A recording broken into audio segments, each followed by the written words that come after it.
Skill building number 72 is a momentum problem. This problem is saying block A with a mass of m is released from the top of a curved track of radius r. Block A slides down the track without friction and collides inelastically with an identical block B, initially at rest. After the collision, the two blocks move distance x to the right on the rough horizontal part of the track with a coefficient of kinetic friction mu. Okay, so this is the image that the problem sketches out.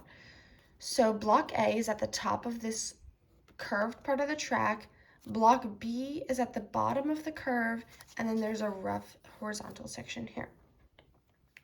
So part A of the problem is asking, what is the speed of block A just before it hits block B? So in order to determine the speed of block A right before it hits block B, we can use energy. In the conservation of energy, initial energy equals final energy.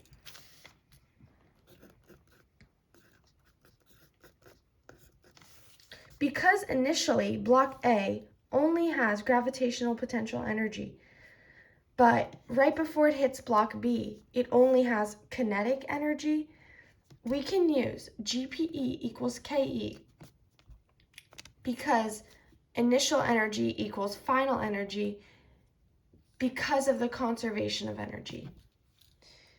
The formula for GPE is mgh, and the formula for kinetic energy is 1/2 mv squared. Because the height of block A is r, because block A is on the curved part of the track, we can substitute the height for r. So r is the height of block A, so we use r as the height. So then we set the two formulas for GPE and KE equal to each other. From here, you can cancel out m, and you can multiply both sides of the equation by 2. Now you have 2gr equals v squared, and the answer is v equals root 2gr. So we were able to determine the speed of block A by using the conservation of energy and finding the velocity. Part B is asking the speed of the two blocks after the collision. So what we can use here is we can use the formula for an inelastic collision. So we can take the momentum of block 1 and the momentum of block 2, and we can determine v prime, which is the final velocity of the two block system.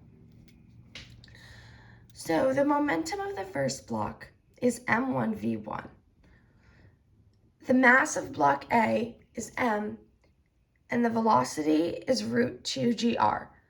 We determine the velocity in part A, so all we do is substitute the velocity from part A.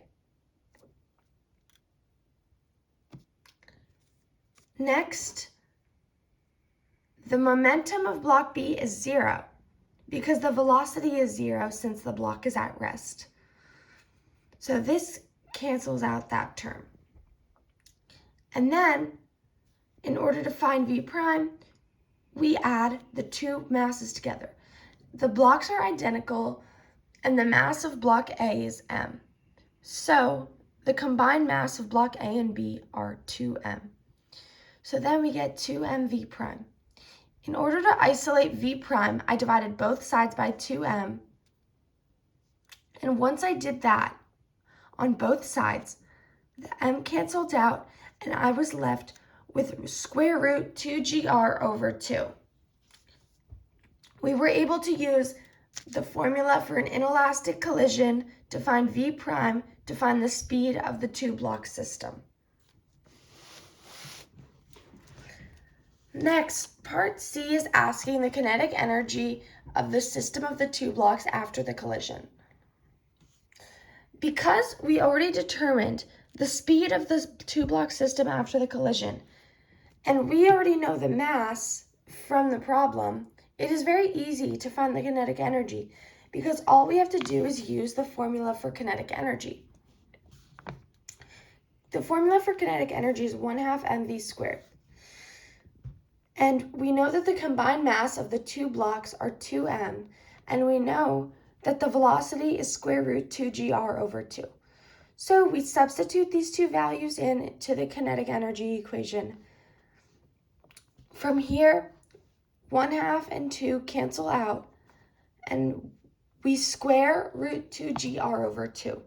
From here, we get m times 2gr over 4, which simplifies to mgr over 2. So we were able to find the kinetic energy by substituting in the mass and the velocity that we were able to get from the last part of the problem. So we got this from part B and we substituted it in.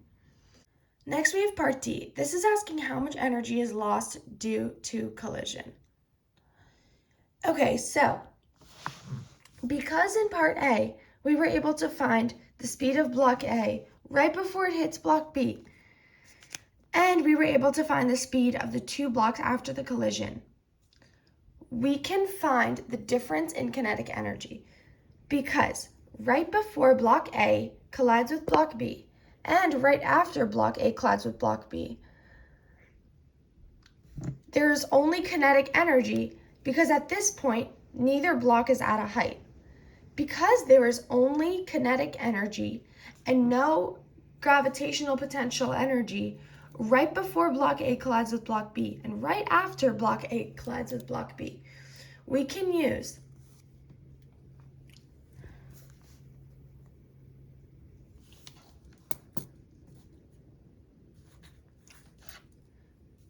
because there's only kinetic energy right before block A collides with block B and only kinetic energy right after block A collides with block B, we can find how much energy is lost due to the collision by finding the difference in kinetic energies.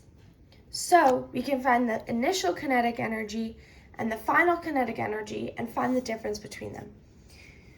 To find the initial kinetic energy, we use the formula 1/2 mv squared and we substitute the velocity of block A that we found in part A.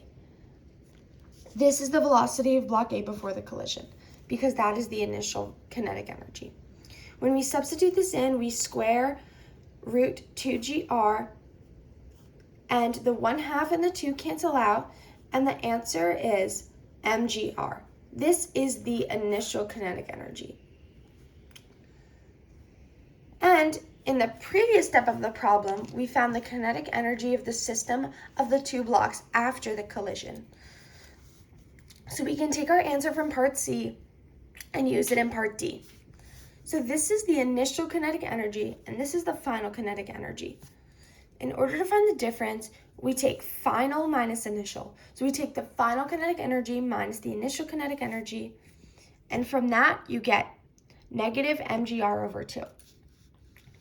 So mgr over 2, this is the amount that is lost due to the collision. And the reason why it's a negative sign is because this amount of energy is lost. Half of the energy is lost for context because it starts with mgr and it ends with mgr over 2. So half the energy is lost and because half of the kinetic energy is lost. For part E of the problem, it is asking, what is the stopping distance x of the system of two blocks? So for this, I used work. And work is force times distance, and I used this distance part in order to find the stopping distance.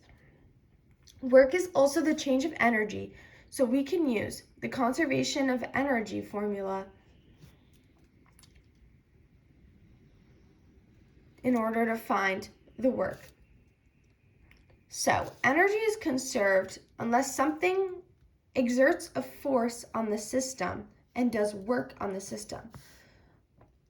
So although we said that initial energy equals final energy, because there is a rough part of the track, this horizontal part has frictional force, and thus it does work on the system. So we can use the equation initial energy plus work equals final energy. Because the initial energy in this part of the problem, this means the energy of the blocks right before they reach the horizontal part of the track. And right before the blocks reach the horizontal part of the track, they only have kinetic energy. And final energy is referring to the blocks at the end of the horizontal track. So final energy is referring to when the blocks are stopping, because this problem is saying the stopping distance x. So that is implying that the boxes are gonna stop on the horizontal track. So the final energy is also kinetic energy. However, there is no kinetic energy when the blocks stop, because kinetic energy is 1/2 mv squared. And if the blocks are stopped, then velocity is 0, which means the kinetic energy is 0. So final kinetic energy is 0 here. Now that this cancels out, we know that initial kinetic energy and work have to be the same in magnitude because they equal 0. So these two, work and kinetic energy initially, are equal in magnitude. So we can set them equal each other. Work is force times distance, so I used capital F times x, and initial kinetic energy is 1/2 mv squared. The force that the rough horizontal part exerts on the blocks, this is frictional force, so I used lowercase f to denote that force, and I multiply it by x. I substituted in the mass of the two-block system and the velocity of the two-block system. From here, 1/2 and 2 cancel out, and I squared root 2gr over 2, and I got lowercase fx equals m2gr over 2, which simplified to fx equals mgr over 2. From here, we are trying to find f, but you need to simplify friction. So friction is mu Fn.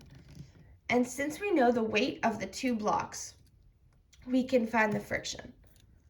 So in this problem, it tells you that the coefficient of kinetic friction is mu.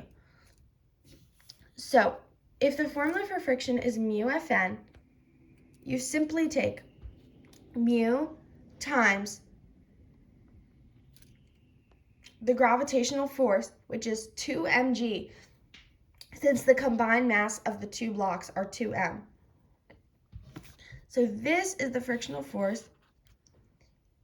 You multiply it by x and set it equal to mgr, because we are simply using the formula that we got in this step.